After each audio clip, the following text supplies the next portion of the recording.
भ्रष्टाचार न कानून से खत्म होगा न किसी व्यक्ति से खत्म होगा।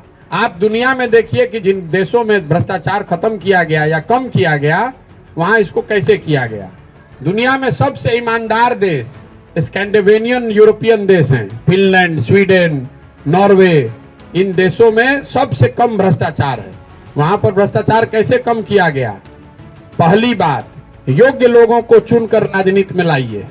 अगर नेता ही चोर है, जो तिजोरी का मालिक है वही चोर है, तो स्वाभाविक तौर पर भ्रष्टाचार रहेगा।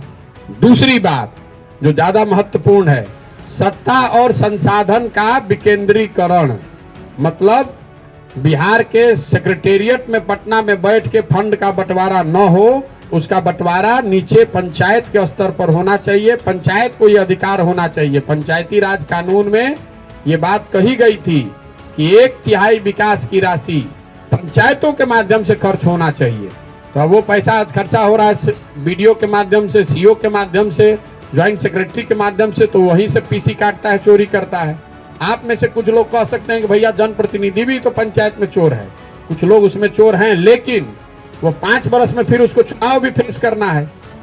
और बिहार का आंकड़ा उठाकर देखिएगा तो नल जल में चोरी भइल तो 96% वार्ड सदस्य चुनाव हारा है और 85% मुखिया जी लोग चुनाव हार गए। तो अगर आप चोरी कीजिएगा तो आज नहीं तो कल जनता हराइए देगी। तीसरा है जन भागीदारी। बिहार के लोगों को जानकारी ही नहीं है गांव के स्तर पर कि उनका अधिकार क्या है, उनको कौन स्कीम मिलना चाहिए, नहीं मिलना चाहिए। सरकार का कोई प्रयास ही नहीं है लोगों को जोड़ने का। और चौथा है बड़े पैमाने पर तकनीक का, टेक्नोलॉजी का प्रयोग। जो मान लीजिए कि नल जल योजना बनल बा, रोज पर चर्चा होता कि कितना चोरी होता। जिस नल जल योजना को बनाने में 20 लाख रुपया लगा, अगर सरकार ने 20,000 रुपया उसमें और लगाया होता तो सारा डेटा रियल टाइम बेसिस पर, कब वो पंप ऑन हुआ, कब पंप बंद हुआ, कितना पानी निकला, पटना में बैठे बैठे आप टेक्नोलॉजी के माध्यम से देख सकते थे। वो किया नहीं, तो अब आपको पता नहीं चल रहा है कि कौन नल जल चल रहा है और कौन नहीं चल रहा है।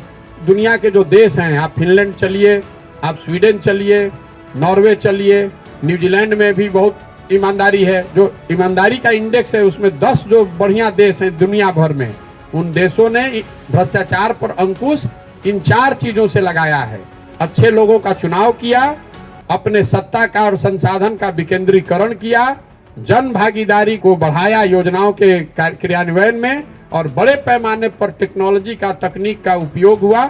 इन चारों चीज से भ्रष्टाचार पर अंकुश लगाया जा सकता है। जो दुनिया में प्रमाण है दूसरे जगह, उसी के आधार को, उसका अगर आधा भी हम लोग बिहार में लागू कर देंगे तो आप देखिएगा स्थिति बिल्कुल बदल सकती है।